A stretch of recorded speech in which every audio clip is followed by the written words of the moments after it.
أعوذ بالله من الشيطان الرجيم. بسم الله الرحمن الرحيم.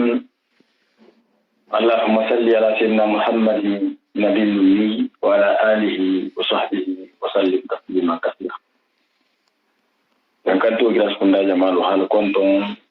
muslimo ke anuso hafobe yang ko assalamu alaikum wa rahmatullahi ta'ala wa barakatuh. Hanna kontrol khare khandinna khalifo ma na ke mo ba kabirun futatuwa be ma so ba kontrol khare shari silama agras kunda be kontrol konda hanna siti ni khalifo kontrol be ma ka karamba hanna siti president kontrol pan jang karamba hanna alfa kontrol jang kontrol mo khare shari be ma so ba bila ba be ma so ba sanna zera hi kontrol han be ma kontrol anna khaliful konton jang jahata buluma hanno matu ya hanno balamin ta so hanno balamin trame na kontrol khalsaran bisila mege na kafima minna kontrol sila sheikh tura sila ma ba konton na nya kontrola ankar mo konton di grande jang san ko mo ba so abon solo no kontrol khalsaran bisila mege na ko doni ngaka may do ko anna kontrol si karamo ma san karamo ba bon so mo de ko sit ko na janga ne si ko kan na famaji ko kontrol si la me be den na kafuma na organisateur a cheikh ba fo de ni kontrol na bunya kontrola famaji ko kontrola hafi ko assalamu alaikum wa rahmatullahi ta'ala wa barakatuh baringalu na mi holu himme be den kontrol muslimo lu tempen mo ni bina la ni na mela bi hata abula watu mu ni atala kititala ni hayna me na bunyan na famuju kontrol di silima hafi yango assalamu alaikum wa rahmatullahi ta'ala wa barakatuh kete mo wati na kontrol haysaran di silan kan ide ma kadon burkina habibu humma ba kontrol naji bunya kontrol famuju kontrol ba fule be mo ni hayna me di kontrol na bunya kontrol famuju kontrol hafi yango assalamu alaikum wa rahmatullahi ta'ala wa barakatuh hadi mina na wal hadala kontela surat al-a'raf aya kemesaji aya kononto aya bi sagi nin kononto aya bi sagi anin kononto surat al-a'raf kolla kabatan na ke mo wala na mufassiruna al-sheikh ustaz Pandira Grasi hadi mina na wal hadala kontela mun ta surat al-a'raf ti aya bisaji amin kononto insha Allah min alagulana bi jama sabudo akhbari min bin dinniyen lamer la kuni malu assalamu alaikum wa rahmatullahi ta'ala wa barakatuh marhaban bikum ya shaykhana wa salama wa alaikum assalam wa rahmatullahi ta'ala wa barakatuh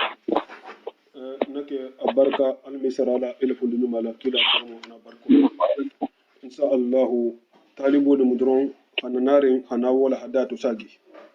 be ala tarala mena la mun fola almani tawfiqo benna habaru fan khalta tal hadatu wa mannihi wa karamihi ta'ala astaghfirullah la ilaha illa huwa al-hayy al-qayyum wa atubu ilayhi اللهم صل على سيدنا محمد النبي الأمي وعلى آله وصحبه وسلم. اللهم ربنا آمنا بما أنزلت واتبعنا رسولك فاكتبنا مع الشاهدين. واتقوا الله ويعلمكم الله والله بكل شيء عليم. لا إله إلا الله فاستجيبوا لنا لا إله إلا الله لا تزيغ قلوبنا لا إله إلا الله وتطهر ذنوبنا. وبحق أنزلناه وبحق نزل مع محمد وما كان محمد وآمن بما نزل على محمد رسول الله صلى الله عليه وسلم. اللهم إنك عفو وتحب العفو فاعف عنا يا ربي. أو تنغيمرن بالله يا الله يا من الشيطان gille seytani yogo yemaha ma gille seytani dabra bure maha الرجيم gira wara fogani malangai fogani malatu fogani allahu ne madingranda mansudu بسم الله هلا اركبوا فيها بسم الله مجرها مرسيها الرحمن ادعوا الله أو ادعوا الرحمن الرحيم إنه من سليمان وإنه بسم الله الرحمن الرحيم. نعم آية بسجي أنا كنت سورة الأعراف كلها. وقال الملأ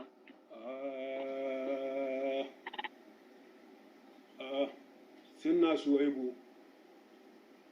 alamuho alakafo عليه الصلاة والسلام. alakafo nyatungolo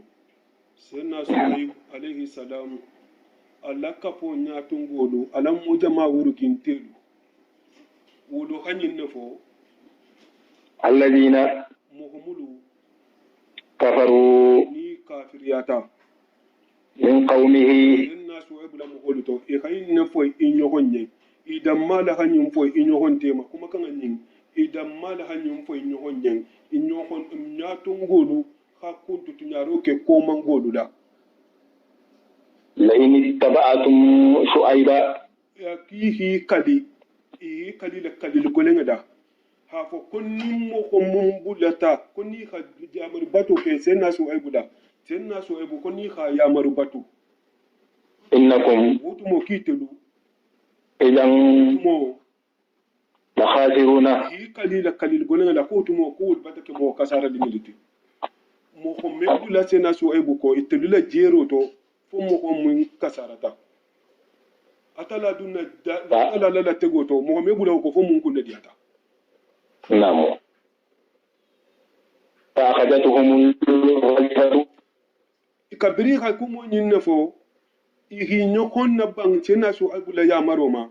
ala tala la ya marona te la tego na tikam atala ha senna jibril ya mari kana son koy kunto bar sanin dugo zannin abbe son koli kunto dugu jara jaro wala folo hi soto فأصبحوا ina tana da bang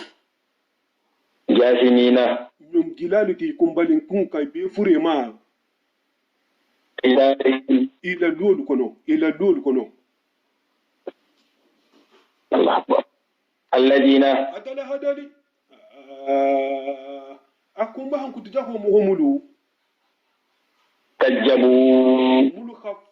fan nyandiro ke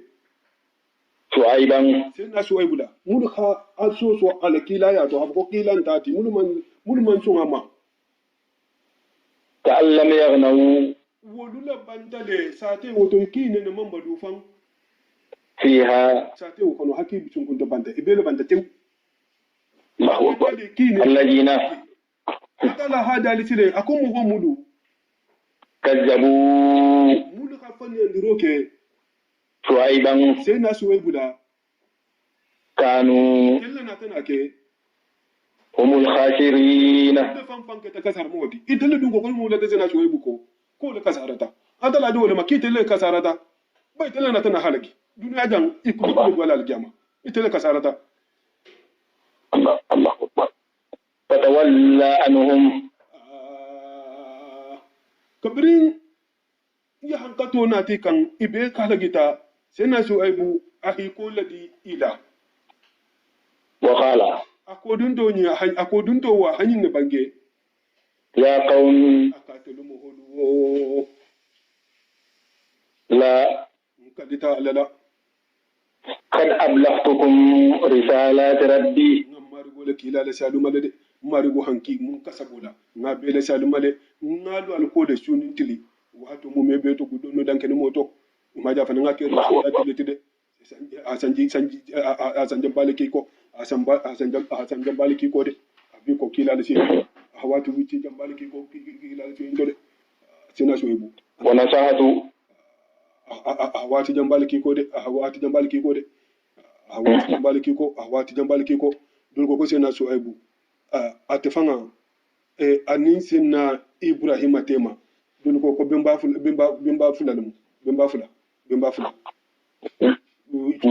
bunu mikail bunu sajara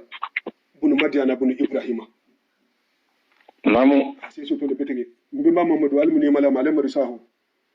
أمنا ملامة ako ahay bangen nyala ako sina so aibu a benta abenta dum musu koto ni salu nu yin sifalati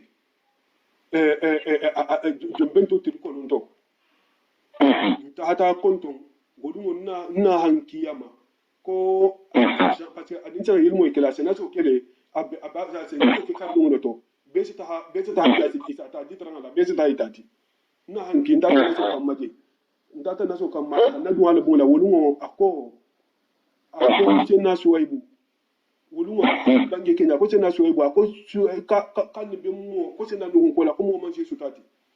ka ta la se so ka ta la kan ko se gulu kabiru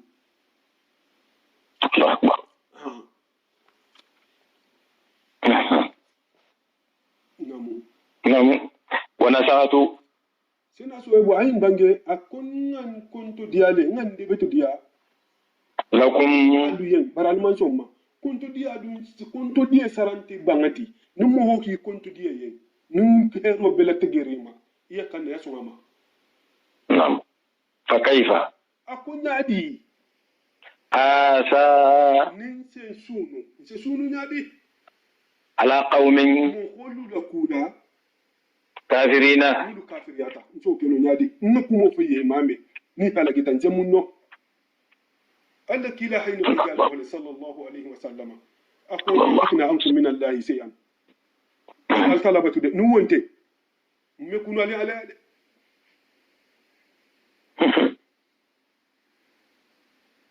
وما أرسلنا anta la hada من نبي aqwa min nabi وما من نبي nabi me wonte kirin أرسلنا nen hamunki في قرية sate doto إلا أخذنا أهلها fo sate wo dun ko do nu hiban kila wo ma fo ngawo mu ki sate ko no mo wuri muta بالبأساء fo har ya golen da والضراء dangar golen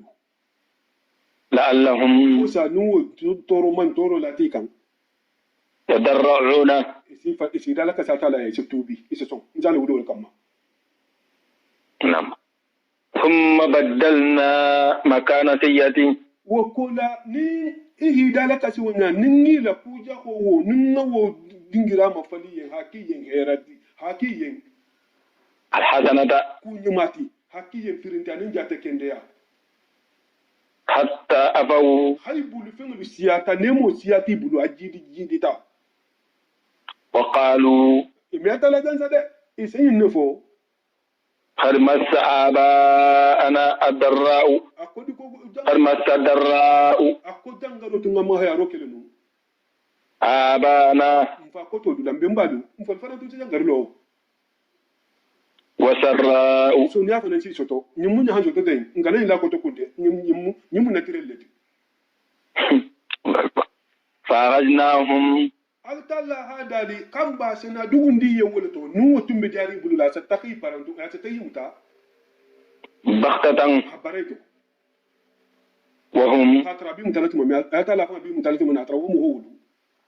لا يشعرون. imalu atala li hankato tumbe na kan wati minna de la bisidi الله أكبر.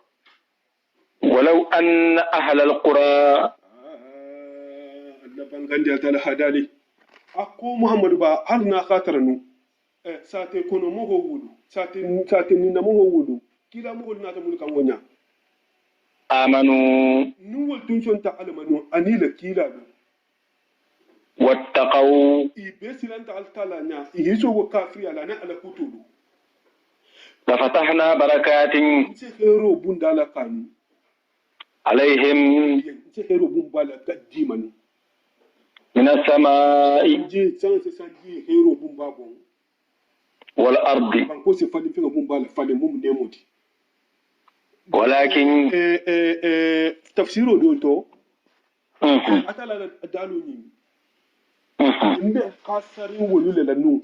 ça fait apesate kono mo ho wulle نعم munna altala kila manto ya ni mumini ya satin te fen sototi hako koni hero koni ba mo ni malami te ko fite be hero drono sotala no alla kila sallallahu alaihi wasallam صلى الله عليه وسلم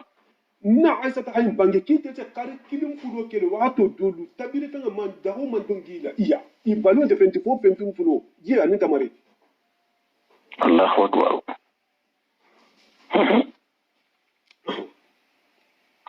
walakin bari kazzabu wolu man atun inga kila mai mason alama ika kila mo fan nyalla dile ya kila mo lu fan nyalla dile فأخذناهم atala hadal kunna tani bimbahu بما fengel sabuda كانوا kanu يكسبون timbe mun bulla barala kila mo lu fan nyalla deto أفأمن أهل القرى yo atala hadali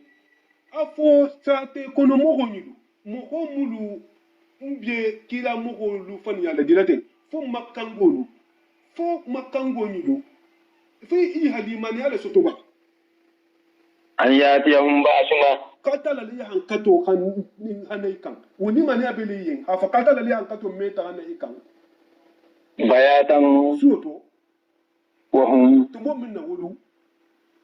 نائمون ibe sino hore be ni adi banku fo woni mani abeli yin ba ni batala so la ban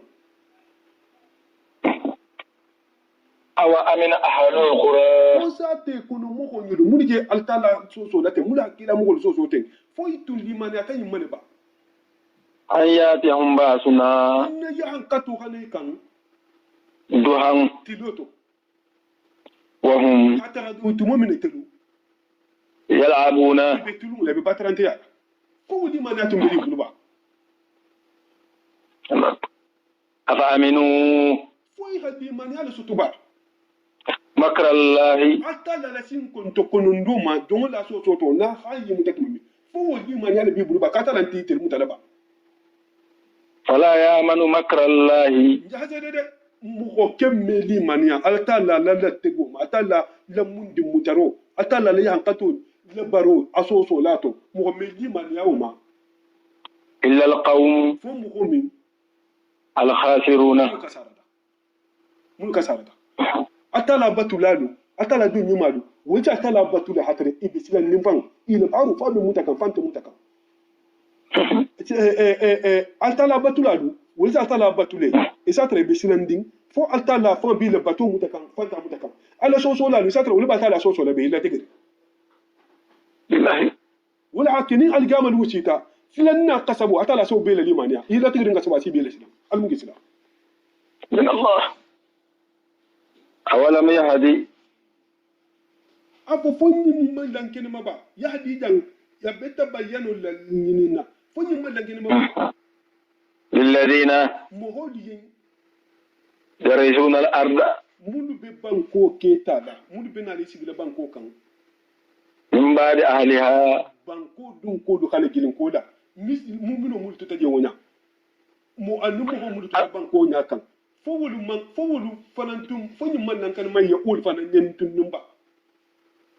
أن لو نشاء ha fo konni har nin tun ngani na nyinin atala hada har na tun ngani na nyinin أصبناهم nji fana mutanu na ja hankal بجنوبهم junubu sabula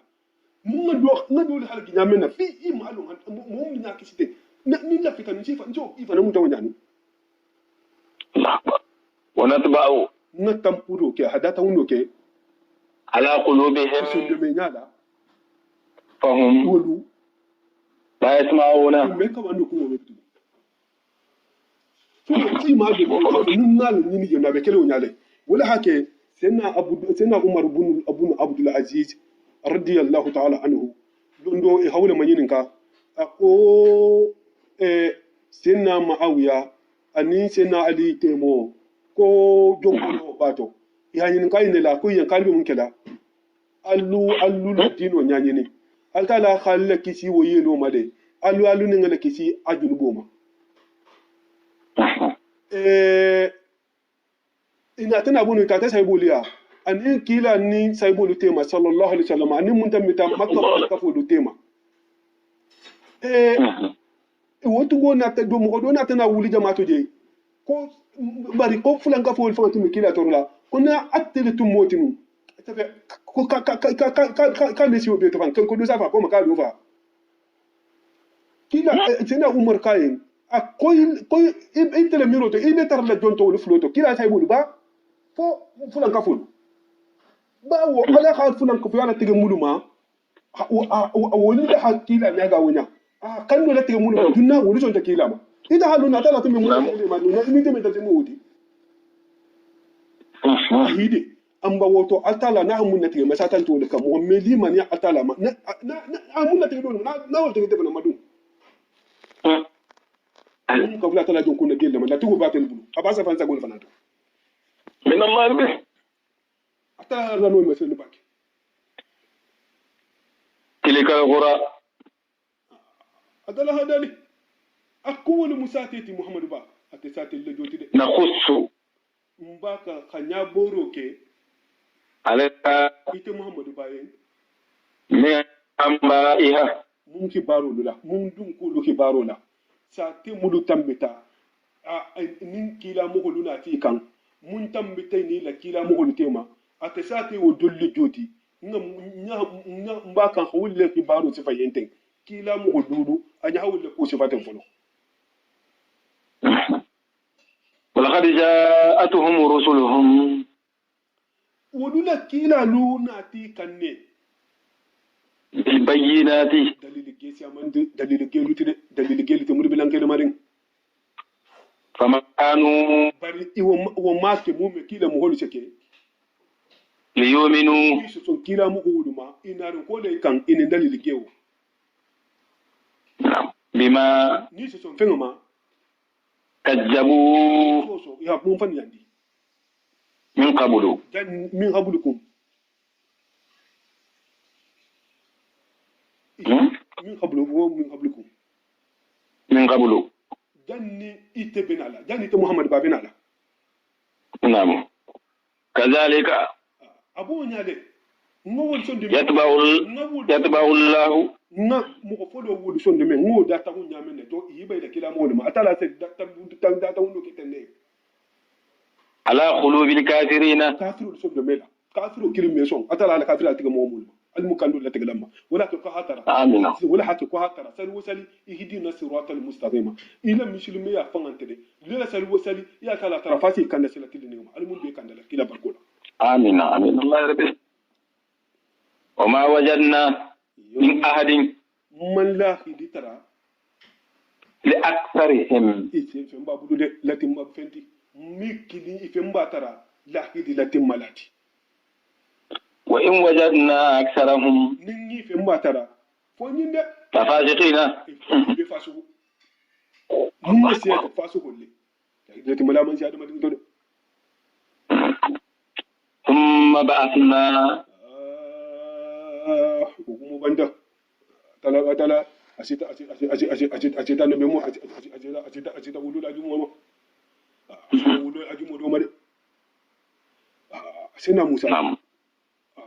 ande memo la nyato ngo dole mu de ande memo la nyato ngo dole mu de الصلاة والسلام ni sita ni ha fi ko mu da isa ko mo ma tala ha ko ke mun na ko to de har kila mo man to ya sina musa akibaru anemo sitamma kila man to ya anemo sitamma alla kila sallallahu alaihi wasallam fan hayna sabati le ala hadisa saharin kono la lisrawo to sina musa la kan ka sa ka ta fatala ka do musa lo sai fara sali bi do da ka man to le mano نعم نعم wo ke taman to le ne mabati fara sali lo ni na ta mitai nan kurama كل له إن شاء الله fanga ko inna hala qabiratun illa ala al-khasirin do bulum bal ma ti fon la tala nal kan إن شاء الله no sina musa atala hadali ثم بعثنا ko wulu kila mu ko yidu tambirun ko lale ba ne ada ko summa e tambirun ko lale mu te jambale bi tema de ako summa ay tambirun ko lale mu de te me jambale bi tema ako ko lale ka kila roke من بعدهم i tambirun ko la نعم موسى na be mo la de mun to ko musa ti ni tambirun ko la بعثنا موسى نعم o to tambirun ko lale na be mo ki mun to ko musa ti sina musa sanji keme sanji muhan a hulu badu sanji kemenani wala bani sena yusuf tema sena musa ni sena ibrahima tema filalo do to sanji keme wala wala bi tema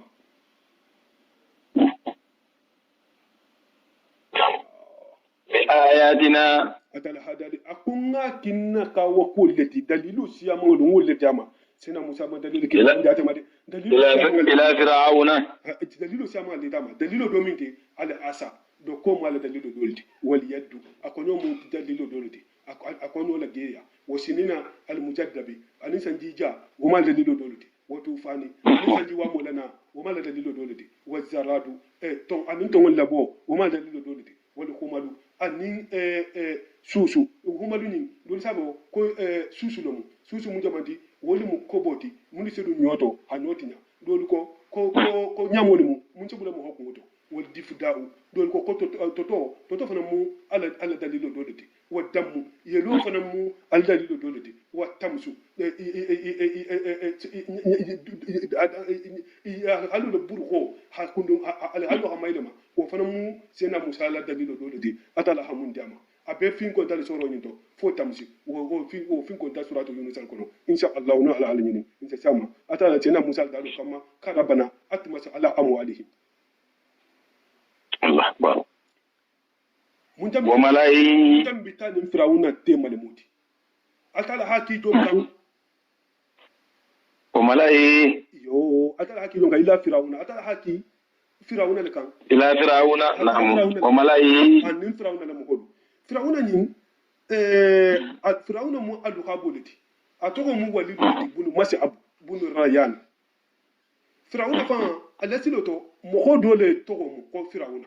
mo dole saso dole alamu bar atamiti la mazal kono kabdu wata mitabitu mo sigita wono to yo be to la ko firawuna sanji keme woro firawuna ho le balu sanji keme woro sanji keme na mun ke masala anene mo ku golen ne ma soto mun gwaye woni ne man kala akuni to dole mi ka bu murata dole safa ka bu abasi atimu firawuna fulani walti cena musa kita moma firawuna folo atata isa folo mo konka bus bunu masa abu amma le kato walla ruwa yumu miti atemu sena musa la firawuna ti bara firawuna sama ne tamita de bawo firawuna cena ibrahima la firawuna waltu mun murudut kila man to ni firawuna wa ma abu jahallati atala haki firawuna le kan firawuna mu firawuna tide sanji kemenani abe masala san kemenani masala ame bo ke futi bina nani tibina aka man atala ha ko betu dagula ha man mar biya makila fanka Allah akbar sena musa ni sena yusufu tema sena yakuba tema sanji kemenani sena yakuba bonsodu mulu tumbe bani israila mulu bata kali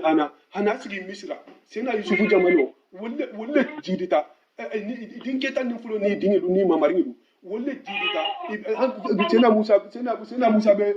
kilal tumomina hatare bonso bata ta go wulu keme woro bari firawuna bati muta sena yusufu ni firawuna muntilo benta wo son tamale ya ke nyakangoti haka ta misra nyakangoti kabiri wata mita na do mun na tana na koma mamarin na tana kafiriya hasagi bin ba da dino ma kado yuki da goti Allahu akbar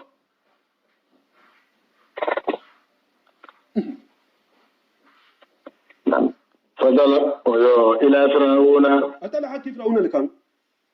wa malai anin fir'auna lan ya tungulu fir'auna na jama'a fir'auna musa man tumi fir'auna ko de fadala mu bari ha to nyigo leke jali mu ya mu ha fenga la pilasi la aman kan la pilasi munna iya kande nin kila na ti kan anin dalilo ira songama bari bai man songama wala ko fa jalla mu e batala pilasi la man kan la da jammenna namo ya jali maro ke biha ala fandur atala hada de ako muhammadu ba fele ro kede kaifa kana akibatul mufsidin mo ko tinyari la lula bangnya ketanya menna kafiru lula bangnya ketanya men Musa la ko karande aw shata wal mo ko sinna Musa la ko ko kulo mun na faso to atala fanga man ko fanga da mut aman ku mun ya sifa folo de anya kila fanga bele kanya hala kun fase na Musa la ko lale akala sa ga de mo ko kurun la ko da banya ketanya menna hana nya sifa sile ça fait il tout le folo il albanta nya disile awa tout le sile ngana nya sifa ku nya ta won amanya sifa folo aka yenne ka na Musa ki Firawuna mala na la mo holu baraka mo kurun la banya la sa وقال موسى أبنا لا نأسف لا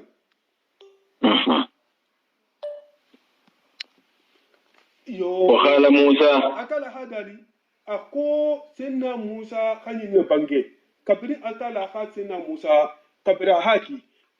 إسوارني akunto haja ne ningo ngonga tada mtu la se asikunto jamfa ya na tsuntan sena si so roma ikikozira to kazazi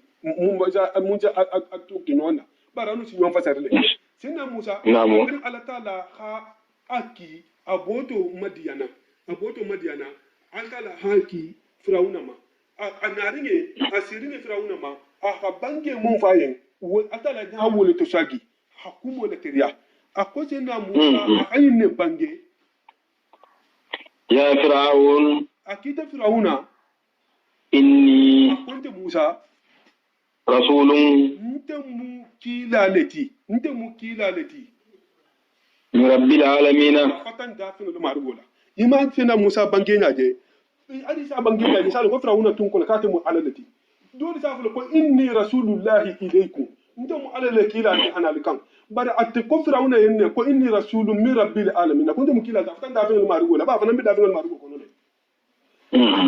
parce que hayita la hafo ko te nyamar giamu makali kili ko wonte margiyati margin tati wo dafin be mu me be marugo be la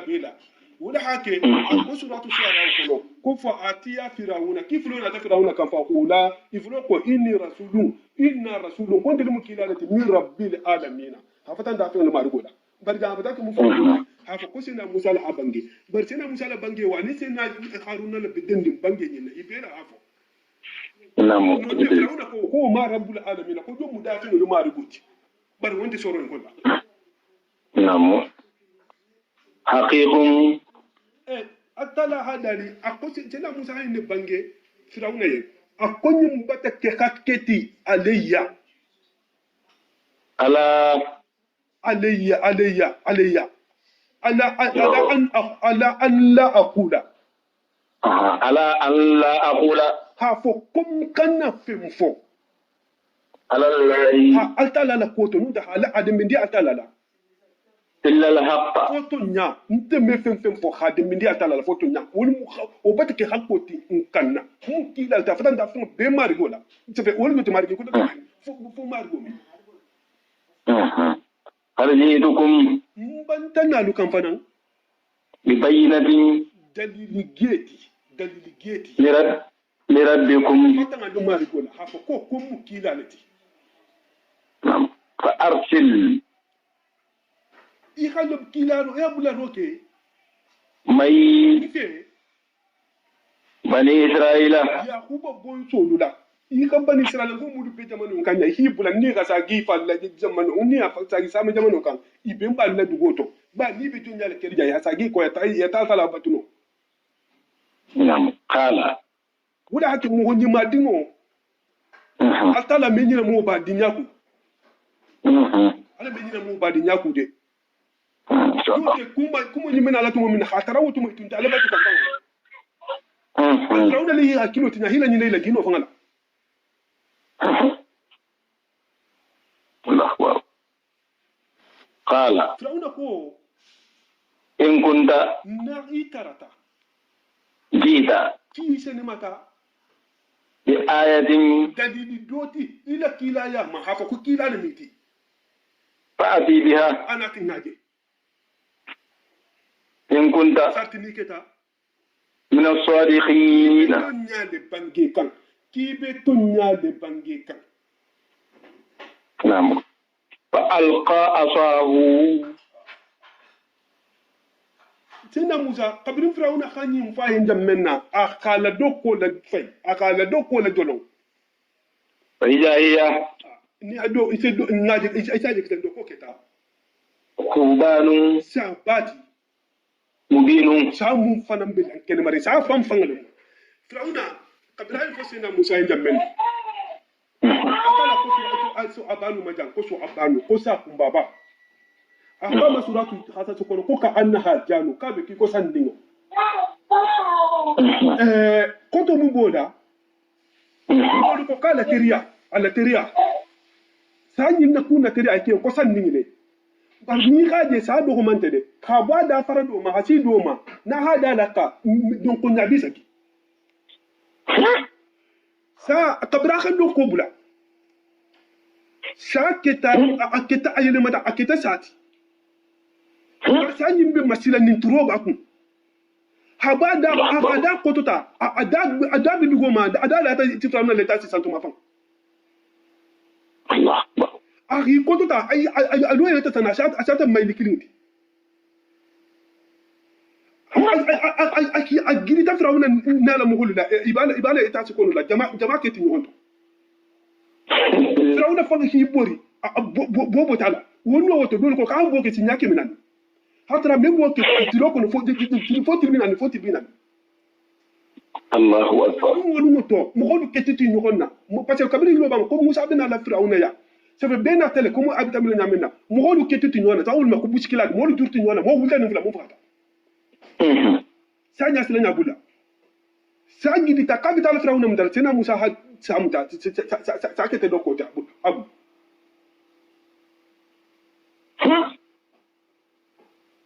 kabiri firawuna ha saje abina rama afanga sonkota ako ya musa an su ka billa jar salka anta akuswa akum batti man so bulala munyiki amuta doko muta doko samuta sakita doko ni borin kola da firawuna akono manja hafakata sanji bina ni kola ani sana musa bin wannan dabban da firawuna na ja man sena musa kala khala silan amma sena musa mutano haka ba san kola annal jabarin dunya ha ku mutu tato da sena musa kuma jitar mutu gwa haka gido tibita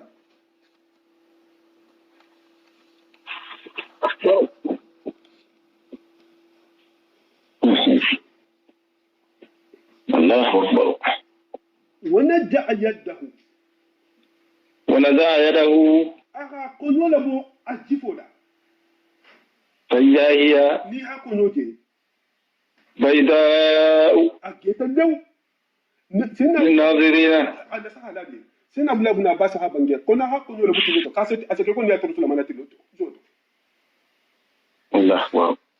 adu lolu ko akono se gedew bari kenya la fana adu sina musa manke moke fanga ta manke moke ti samura wudum atabele kiko fungo fungo Ethiopian Benjamin nate o couleur se valum نعم الله أكبر قال الملأ firawuna lamu go nyatongol ko من قوم فرعون firawuna lamu go ko no إن هذا ko sena musani لساحر akonyu mubatu taleti عليم na kortelo na bale minti bari suratu so aray ko no kuma kanga nyimu firawuna la kuma kanga leti kumo jang adamiro la ke malawti jang abele ko altala be ada de kanne firawuna na mo ko da kumo dum e benta mundo bari kumo suratu so aray ko no firawuna fanga la kumo dum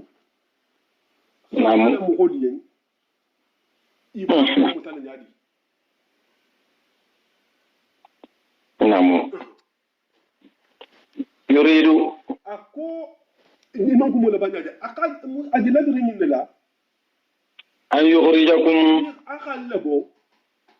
لأرضكم sateto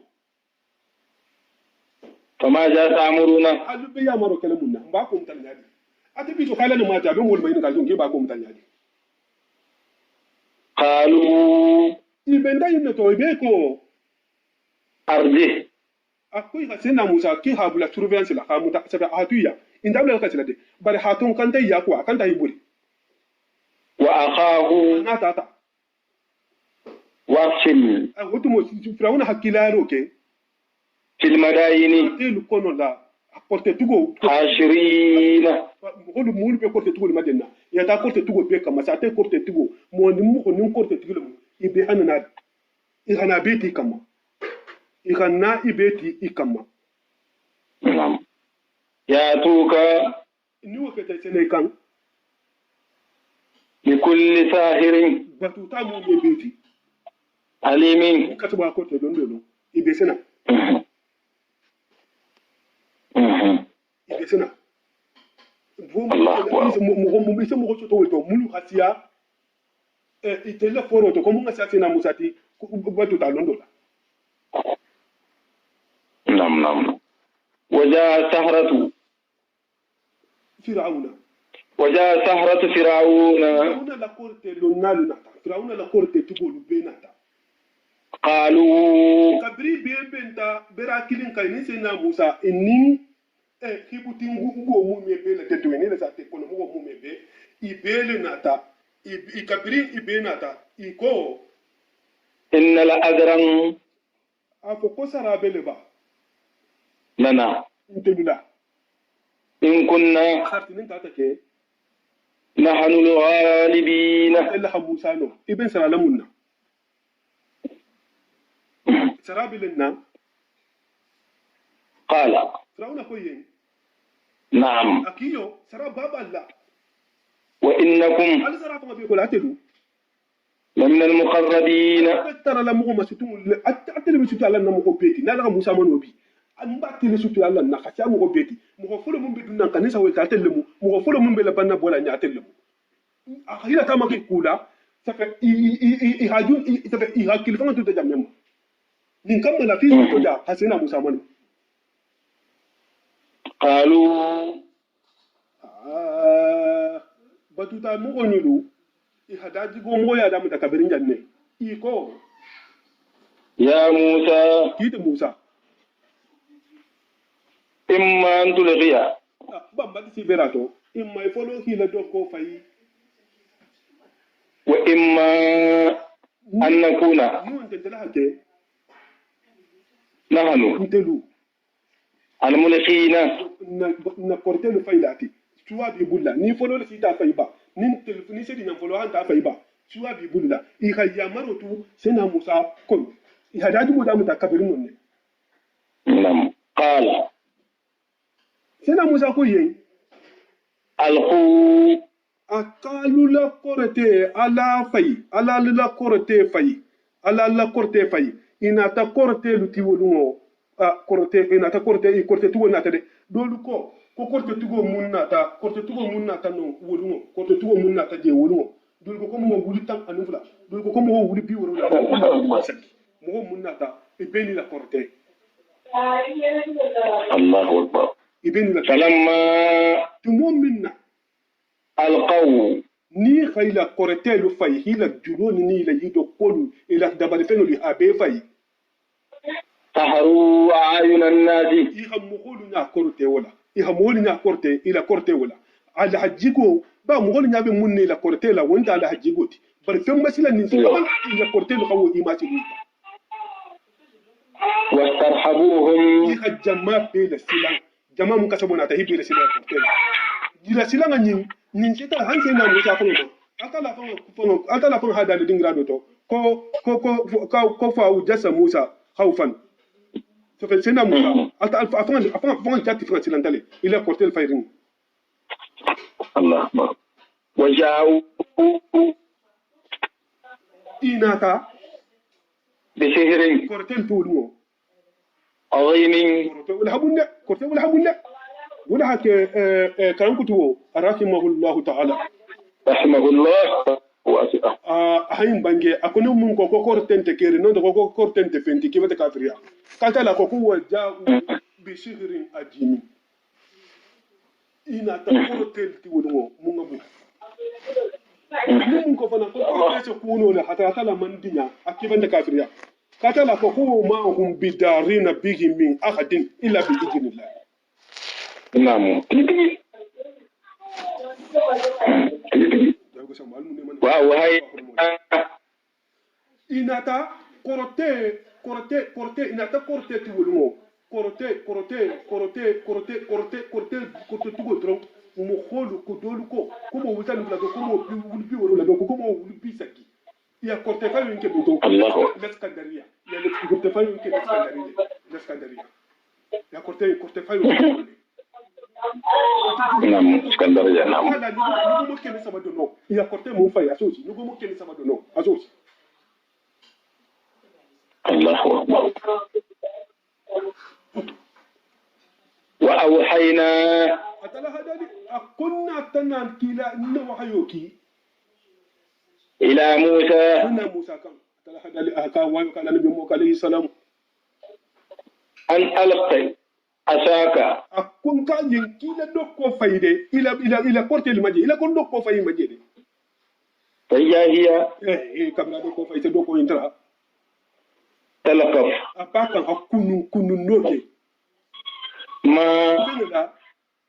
yafikuna itimbe mun fanyan dikan ko korte le mu ila korte kasabo nabi bulla aka be la kunu korte ni haje nugo mukke me sabado no ko ka be la kunu na haja la ka ada faru no ko nyabi wo aka be kunu ibe melul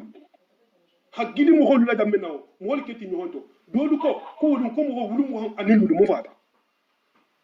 Allahu akbar sina Musa samuta ayel mata akata dokoti abri korte tugo lu ko wote jammenna halo ko nyinta korte ala ko limi mo fata ta sama mari gola Allahu akbar wa qala haqqu tun ya sabati ta kisan wa batala ma fenga tinaka kanu ngatanu ya'maluna ebe mumbara korte to فغلبوا launa nalo mo ko sagita هنالك ingrawto ibe manota imangani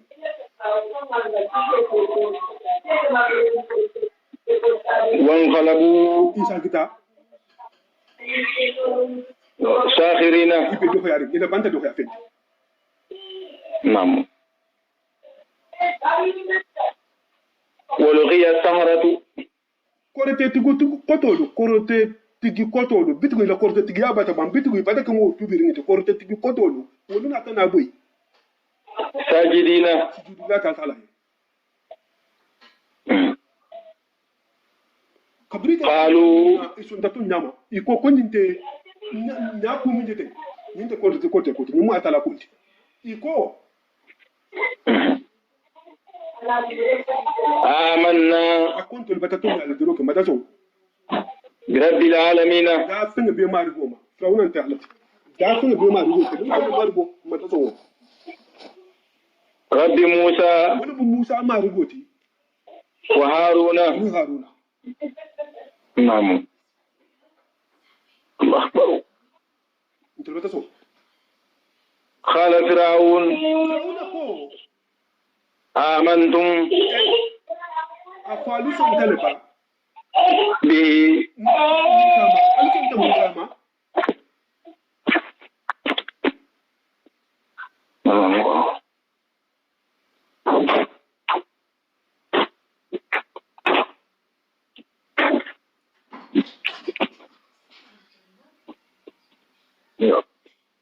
به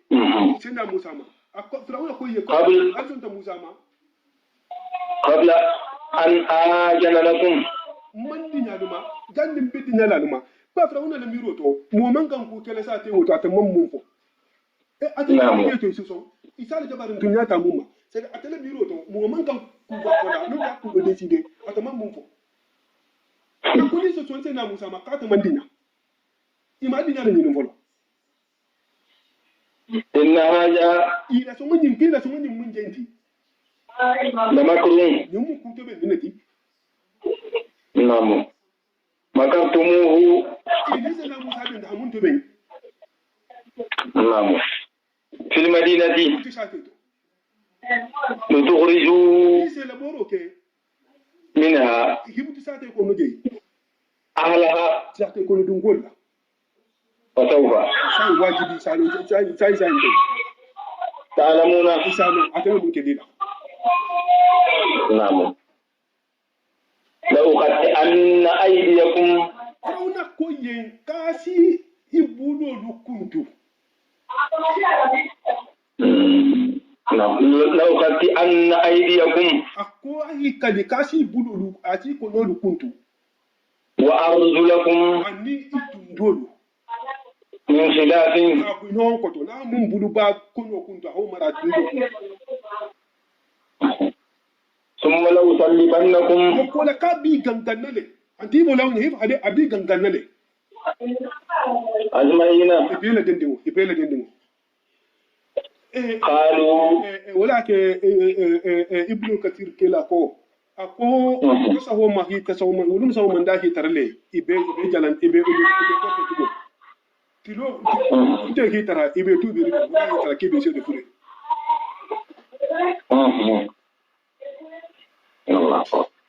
قالوا iko kabiri haji ku sawo إن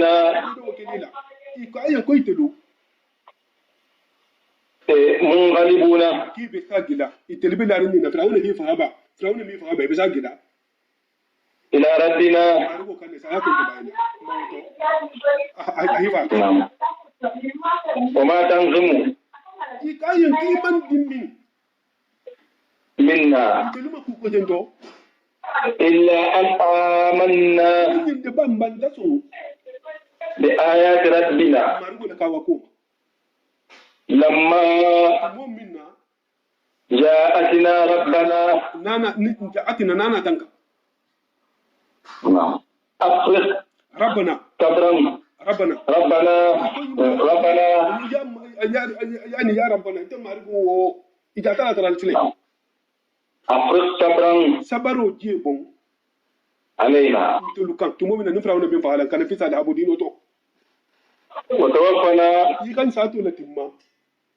مسلمين. hataram be timbe muslimi yarbe kuluri ma ya an kata kenga la nga boy misilo kan margo وقال الملأ nya tongo du ko من قوم فرعون firawuna la mugodi yen firawuna la mugodi to firawuna fanga yen أتذر موسى ize musa tuje ba وقومه annabi mugudu mudu son ta ma bani israila ngodu to ليفسدوا fi se tinyaro ki ya to tinyaro kela في الأرض banko nyin kan amgol makili hayila sagi ila ibato kan haba kitin da alaka jongol margo de ke ne ويجعلك yi ke ba to tuje وآلهتك. anila ala قال yo firawuna ko سنقتل أبناءهم akalo ko to idin ko ho ngol to don sa di dingul fa la tin idin ke bi sa ونستحيي نساءهم idin muso do ngol tuje wala ken na bayriti وإنا akwai to firawuna talman sa ya قاهرون wani mu kattamar rata wani mun no lati فوقهم. bani israila ngol santo قال موسى kabiri min hibaro ci ta bani israila ngol ma ayu na tana wuli le tati da laka ci na musa yin na musa ko firawuna be tay dingul fa wadam da de yo na musa ko yen ko وقومه ala mu hol yen استعينوا maro ñinin ali tubu بالله ta'ala la واصبروا ali sabari إن الأرض altala la banko ni لله wala la tamu banko ti يورثها من asa keta di mu holima يشاء a halin ñinin munye من عباده ala jongolu to والعاقبة atala la kula bank للمتقين. وما لنسلنا لك علي توب تعالى له وما يتوكل على الله فهو غاسبه صدق الدولة جن وبلغ رسوله كريم ونحن على ذلك من الشاهدين. اللهم انفعنا بما علمتنا وعلمنا ما ينفعنا وزدنا علما. اللهم انفعنا بما علمتنا وعلمنا ما ينفعنا وزدنا علما. اللهم انفعنا بما علمتنا وعلمنا ما ينفعنا وزدنا علما. اللهم اعنا في الامور كلها واجرنا من رجي الدنيا جاب الاخره. امين امين امين كلا خرمنا بركولا. امين امين امين امين كلا خرمنا بركولا. امين الله امين الله امين Barajo no mal na ci ko janga ci kende ana ki amin Allah amin Allah bon so ni kila man tobe barajo amin Allah amin Allah amin Allah amin amin ma be ne mati ya rabbi amin Allah amin Allah amin be yen kila ko mo na barkola amin amin amin almuna kisila banko yin almuna tangala mina ko mo na barkola tangar ko mo be dunya ma banna alma banna ala alma sabudi min Allah min Allah alma banna dunya ko kila na barkola almun min amin Allah amin Allah barkola آمين الله آمين آمين آمين آمين آمين آمين الله آمين الله آمين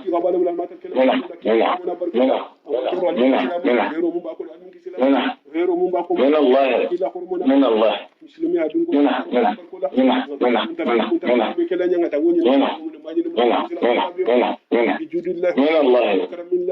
وما ذلك الذي بيدينا ذلك الله يسير سبحان ربك ما يصفون وسلام على المرسلين الحمد لله رب العالمين لا رب العالمين